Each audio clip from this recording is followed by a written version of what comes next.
আসসালামু আলাইকুম রহমতুল্লাহি ওবরকাতুহু। সম্মানিত দর্শক, ডোনাল্ড ট্রাম্পের যন্ত্রণায় সারা দুনিয়া অতিষ্ঠ। আমরা ইতিহাসে যারা পাগলা রাজাদের গল্প শুনেছি কিংবা নাটক সিনেমা দেখেছি, এই পৃথিবীতে আমেরিকাকে কেন্দ্র করে এই মুহূর্তে যা কিছু হচ্ছে এবং ডোনাল্ড ট্রাম্প নিজে যে সকল কর্মকাণ্ড করছেন, ইতিহাসের গল্প উপন্যাসের সিনেমার যে পাগলা রাজা, সেই পাগলা রাজাদের সকল কাহিনীকে তিনি হার মানিয়েছেন। তিনি বিশ্বকে তোলপাড় করার জন্য, তছনছ করার জন্য যে সকল কর্মকাণ্ড করছেন, তার সঙ্গে সাম্প্রতিক সময়ে যে বিষয়টি যুক্ত হয়েছে সেটা হলো তিনি যে আন্তর্জাতিক নোবেল পুরস্কার কমিটি, তাদের প্রতি ভীষণ ক্ষেপেছেন এবং যে দেশটি নোবেল পুরস্কার দেয় সেটা হলো নরওয়ে। এখানে একটা বিষয় আছে, মানে মূল ব্যাপার হলো যে নোবেল পুরস্কারটি দেয় একটা শক্তিশালী কমিটি। তো টাকা হলো সুইডেনের। মানে আপনারা জানেন যে আলফ্রেড নোবেল তিনি সুইডেনের অধিবাসী ছিলেন, সুইডিশ বিজ্ঞানী ছিলেন। কিন্তু সুইডেন এখানে কোনো গুরুত্বপূর্ণ ভূমিকা পালন করে না। সুইডেন এই দায়িত্বটা দিয়েছে আরেকটি স্ক্যান্ডিনেভিয়ান কান্ট্রি নরওয়েকে, নরওয়ের যে পার্লামেন্ট। আবার নরওয়ের যে পার্লামেন্ট এই সিদ্ধান্তটি তারা অপারেট করে, মানে ফাইন্যান্সিয়াল বিষয়গুলো তারা অপারেট করে, কিন্তু সিদ্ধান্ত নেয় একটা অতি উচ্চ অটোনোমাস নোবেল কমিটি। তো সেখানে আসলে সুইডেনের কিছু করার থাকে না, বা নরওয়ের যে পার্লামেন্ট তাদেরও কিছু করার থাকে না, অনেক সময় নোবেল কমিটিরও করার থাকে না, যদি এখানে একটা কোনো কনস্পিরেসি না থাকে। তো যা হয়, নোবেল পুরস্কার অত্যন্ত গুরুত্বপূর্ণ একটি পুরস্কার এবং এই পুরস্কারের যে সকল শাখা রয়েছে সব জায়গাতেই মোটামুটি নিরপেক্ষতা মানে রয়েছে, সম্মান রয়েছে, মর্যাদা রয়েছে। কিন্তু সাম্প্রতিক সময়ে বিশেষ করে ৮০-র দশক থেকে যারা নোবেল শান্তি পুরস্কার পেয়েছেন, বলা হয়ে থাকে এগুলো সবই ইউরোপ এবং আমেরিকার যে রাজনীতি, সেই রাজনীতির বিবেচনায় দেয়া হয়। এর সঙ্গে মার্কিন ডিপ স্টেট থাকে, এর সঙ্গে মার্কিন যাকে বলা হয় বিভিন্ন দাতা সংস্থা, কর্পোরেট ওয়ার্ল্ড তারা থাকে, ইউরোপীয় ইউনিয়ন থাকে, স্ক্যান্ডিনেভিয়ান কান্ট্রিগুলোর একটা যাকে বলা হয় সম্মিলিত সিদ্ধান্ত থাকে এই নোবেল শান্তি পুরস্কার দেওয়ার ক্ষেত্রে। বিশেষ করে যখন ইয়াসির আরাফাতের সঙ্গে আইজাক রাবিনকে দেওয়া হলো, নেলসন ম্যান্ডেলার সঙ্গে যখন দেশমন টুটুকে দেওয়া হলো, ইউসুফ মালালা জাইকে দেওয়া হলো, মানে এই জিনিসগুলো নিয়ে, এবং এইবার ভেনেজুয়েলার মাসাদোকে দেওয়া হলো এবং আমাদের দেশে ডক্টর মোহাম্মদ ইউনূসকে দেওয়া হলো।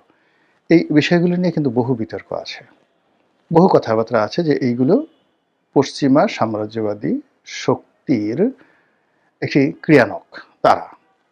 ভালো কথা।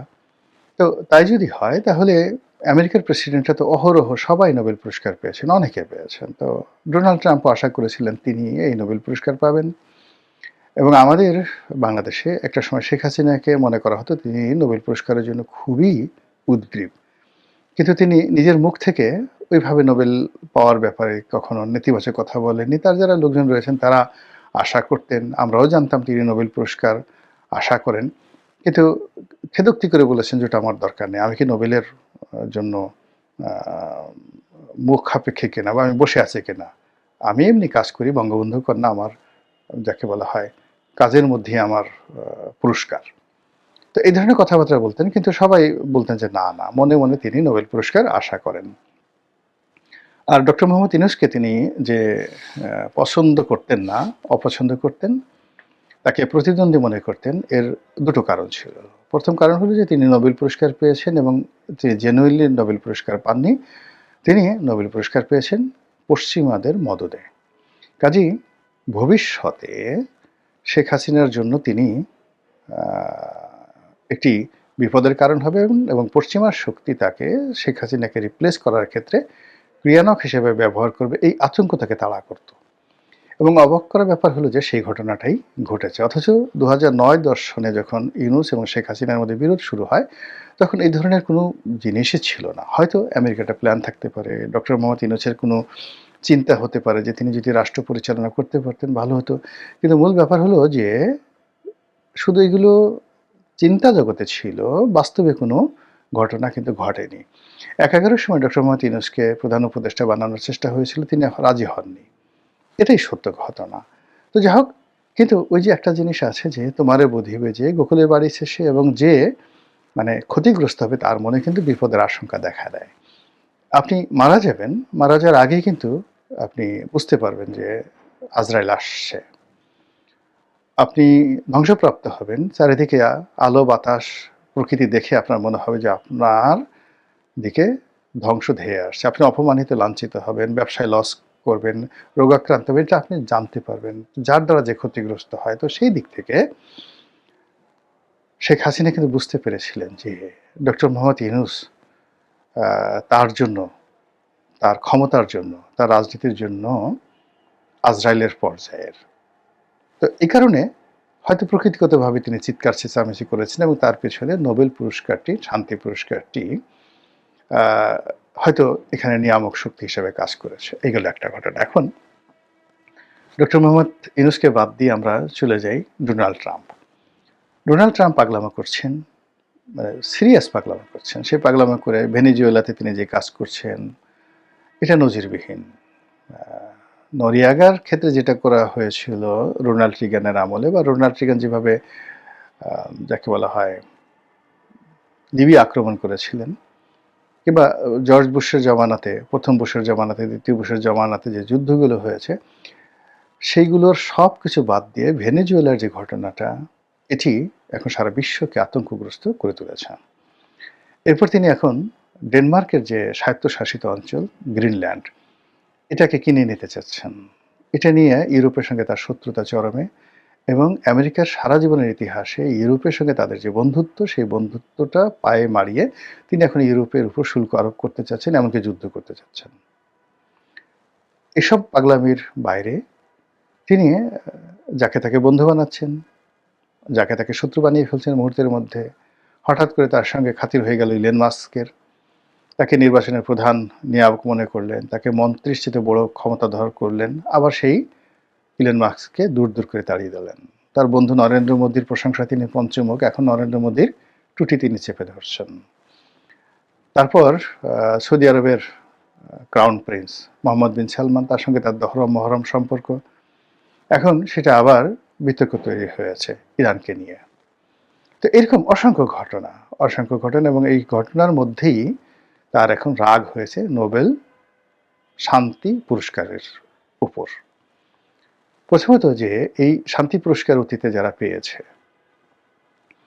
তাদের মধ্যে প্রথমেই তিনি টার্গেট করেছেন ডক্টর মোহাম্মদ ইউনূসকে। ডক্টর মোহাম্মদ ইউনূস নোবেল শান্তি পুরস্কার পেয়েছে, এই জন্য তার ভীষণ রকম মেজাজ গরম। তিনি ক্ষমতায় এসেই ডক্টর মোহাম্মদ ইউনূসের খোঁজখবর নিয়েছেন, এবং এখন পর্যন্ত মার্কিন যুক্তরাষ্ট্রের সঙ্গে ডক্টর মোহাম্মদ ইউনূসের হাজারো সুসম্পর্ক, মানে রাষ্ট্রীয় লেভেলে, সিভিল সোসাইটি লেভেলে, সেই সম্পর্কগুলো তিনি কাজে লাগাতে পারছেন না কেবলমাত্র ডোনাল্ড ট্রাম্পের কারণে। আর ডোনাল্ড ট্রাম্প মনে করছেন যে ডক্টর মোহাম্মদ ইউনূস যে নোবেল পুরস্কার পেয়েছে, এটা ভালো হয়নি। তো এক্ষেত্রে যদি তিনি নোবেল শান্তি পুরস্কার পেতেন, হয়তো ডক্টর মোহাম্মদ ইউনূসের প্রাণ, সম্মান, মর্যাদা রক্ষা পেত। কিন্তু এখন সরাসরি ডোনাল্ড ট্রাম্পের টার্গেটের মধ্যে পড়ে গেছেন ডক্টর ইউনূস। শুধু তাই নয়, তিনি যে ভেনেজুয়েলার মাসাদো এই বছর যিনি নোবেলের শান্তি পুরস্কার পেলেন, তার ব্যাপারে তার অনেক রাগ। মাসাদো সেই তার নোবেল পুরস্কার ডোনাল্ড ট্রাম্পকে উৎসর্গ করেছেন, সেই পুরস্কারের যে সার্টিফিকেট তার হাতে তুলে দিয়েছেন, কিন্তু তাতেও তার রাগ কমেনি। তিনি ভেনেজুয়েলাতে যে অপারেশন চালিয়েছেন, সেই অপারেশনের পরে সবাই আশা করেছিল যে মাসাদোকে তিনি ক্ষমতায় বসাবেন। তিনি সরাসরি বলে ফেললেন যে মাসাদো ওখানে পারবে না, মানে সে চালাতে পারবে না, সে জনপ্রিয় নয়। তো এই যে মাসাদোর প্রতি যে তার যে বিরাগ, এর কারণ হলো তাকে বাদ দিয়ে কেন মাসাদোকে নোবেল শান্তি পুরস্কার দেওয়া হলো। এরপর তিনি সম্প্রতি যে পাগলামোটা করেছেন, সে পাগলামো হলো নরওয়ের যে প্রধানমন্ত্রী, তাকে চিঠি লিখেছেন যে তোমরা আমাকে নোবেল শান্তি পুরস্কার দাওনি, 8টি যুদ্ধ আমি বন্ধ করেছি এই অল্প সময়ের মধ্যে, নজিরবিহীন।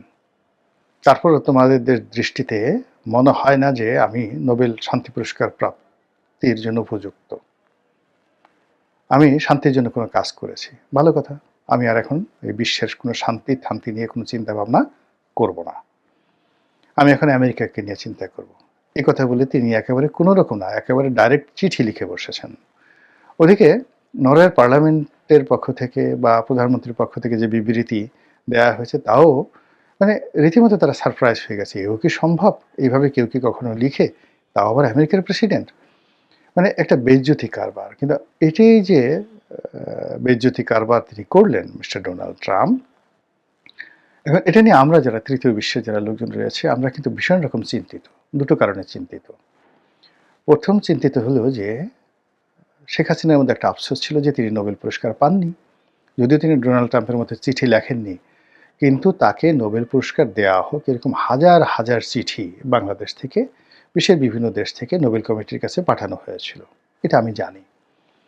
তো এই যে শেখ হাসিনার যে হতাশা, আফসোস, এই আফসোসের সঙ্গে যদি ডোনাল্ড ট্রাম্পের আফসোস মিলে যায় যে আসুন আমরা তো দুই বন্ধু বা ভাই বোন, আমরা উভয়ই একই পথের প্রতীক, আমরা এই বিশ্বে নতুন করে শান্তি স্থাপন করি, আমরা যারা যারা নোবেল পুরস্কার পেয়েছে তাদেরকে একটু 12টা বাজায় দেই, আপনার ইউনুস আর মানে আমার সেই ক্ষুদ্র ঋণের সেই গাই, আসেন আমরা দুজনে মিলে মোটামুটি নোবেল শান্তি পুরস্কারের দফা করি। বুঝতে পারেন কি হতে পারে বাংলাদেশে, সর্বনাশ ঘটে যাবে। 2 নম্বর হলো যে শেখ হাসিনার সঙ্গে ডোনাল্ড ট্রাম্পের ধরেন খাতির হলো না বা হলো, এটা নিয়ে আমি আর একটা ভিডিও করবো যে আপনি ইদানিংকালে কিন্তু দেখা যাচ্ছে যে এই যে এটা বললাম এটা আপনার কাছে স্যাটায়ার মনে হতে পারে, কিন্তু পাগলের কোনো জাতপাত নাই। পাগলেকে ওই বলে না যে পাগলকে ওই সাঁকো নাড়া দিতে বইল না, অথবা মানে পাগল তিতা মিঠা বুঝে না, পাগলারে জিলাপি দিও না। এখন এই যে বাংলাদেশে একজন নোবেল শান্তি পুরস্কার পাওয়া লোক রাষ্ট্র ক্ষমতা আছে, এটা ডোনাল্ড ট্রাম্পকে যে কি পরিমাণ বিক্ষুব্ধ করছে এটা বোঝার জন্য খুব বেশি আপনার জ্ঞানের দরকার নাই। তার সেই বিক্ষোভ তিনি নোবেল কমিটিকে, নরওয়েজিয়ান পার্লামেন্টকে, তারপরে নরওয়ের প্রধানমন্ত্রীকে যেভাবে বিব্রত করছেন এবং বিশ্ব শান্তি নিয়ে যে ধরনের কথাবার্তা বলছেন, সেক্ষেত্রে যারা যারা এই পুরস্কার পেয়েছেন তাদের মধ্যে মানে সবাইকে তিনি টার্গেট করবেন। এবং ডক্টর মোহাম্মদ ইউনূসকে যদি তিনি ব্যক্তিগতভাবে টার্গেট করেন তাহলে আমাদের কিন্তু সর্বনাশ ঘটে যাবে, বাংলাদেশের সর্বনাশ ঘটে যাবে। ডক্টর মোহাম্মদ ইউনূসের সঙ্গে যারা আছেন তাদেরও বিপদে পড়বেন। এবং ইতিমধ্যে ডোনাল্ড ট্রাম্প বাংলাদেশের ব্যাপারে যে সকল সিদ্ধান্ত নিয়েছেন, বিশেষ করে এই যে যারা বাংলাদেশ থেকে আমেরিকাতে যেতে চান তাদেরকে সেই ভিসা বন্ড জমা দিতে হবে 15,000 না $17,000, মানে প্রায় 20 লাখ টাকা। 2 নম্বরে যে 75টি দেশকে তিনি নিষিদ্ধ করেছেন যে যাদের দেশ থেকে তিনি আর ইমিগ্রেন্ট নেবেন না, তার মধ্যে বাংলাদেশ প্রধানতম গেল। এর বাইরে আওয়ামী লীগকে রাজনীতিতে পুনর্বাসন করার জন্য, শেখ হাসিনাকে ফেরত আনার জন্য তিনি যে তৎপরতা চালাচ্ছেন এবং বাংলাদেশে যে মানুষটিকে তিনি রাষ্ট্রদূত নিয়োগ দিয়েছেন, এতে করে যারা পররাষ্ট্রনীতি বুঝেন তারা বুঝতে পারছেন যে নোবেল শান্তির প্রতি মিস্টার ডোনাল্ড ট্রাম্পের কী পরিমাণ রাগ রয়েছে, ক্রোধ রয়েছে, এবং তিনি এখন নিজে শান্তি পুরস্কার না পেয়ে এই শান্তি পুরস্কারটিকে অশান্তির পরিপূরক মনে করছেন। তার দৃষ্টিতে যারা অশান্তির সৃষ্টি করতে পারে, যারা পৃথিবীতে মানে যাকে বলা হয় শান্তির বিরুদ্ধে কাজ করতে পারে, যুদ্ধ বাধায়, দাঙ্গা বাধায়, ফ্যাসাদ বাধায়, সভ্যতা নষ্ট করে, এই নোবেল কমিটি কেবল তাদেরকে শান্তি পুরস্কার দেয়। আর যারা তার মতো মানুষ যারা যুদ্ধ থামায় এবং পৃথিবীতে শান্তি প্রতিষ্ঠা করে তাদেরকে নোবেল কমিটি চোখে দেখে না। কাজে এই নোবেল কমিটির চোখ উপরে ফেলতে হবে। তো এই পাগলামোটা যদি আমেরিকার মতো রাষ্ট্র ক্ষমতায় বসে, তারপর যার হাতে পারমাণবিক সুইচ রয়েছে এবং যে কোনো মানে কোনো রকম উপলক্ষ ছাড়া তিনি যে কোনো দেশ অপারেশন পরিচালনা করতে পারেন, যে কোনো দেশের নোবেল লরেটকে ধরে নিয়ে যেতে পারেন, প্রধানমন্ত্রীকে ধরে নিয়ে যেতে পারেন, রাষ্ট্রপতিকে ধরে নিয়ে যেতে পারেন, ভেনেজুয়েলার প্রেসিডেন্টকে যিনি ধরে নিয়ে যেতে পারেন স্ত্রী সহ, তার কাছে তো মানে কি বলবো লেদু গেদু ধলা এগুলো কোনো ব্যাপারই না। বুঝছেন তো, একটা ঝামেলা হয়ে গেল না। এখন এই যে পাগলা রাজা, এই পাগলা রাজার কবল থেকে পৃথিবী রক্ষা পাক, আমরা রক্ষা পাই, আমাদের ইউনূস ভাই রক্ষা পান, এই দোয়া করছি। আসসালামু আলাইকুম ওয়া রাহমাতুল্লাহি ওয়া বারাকাতুহু।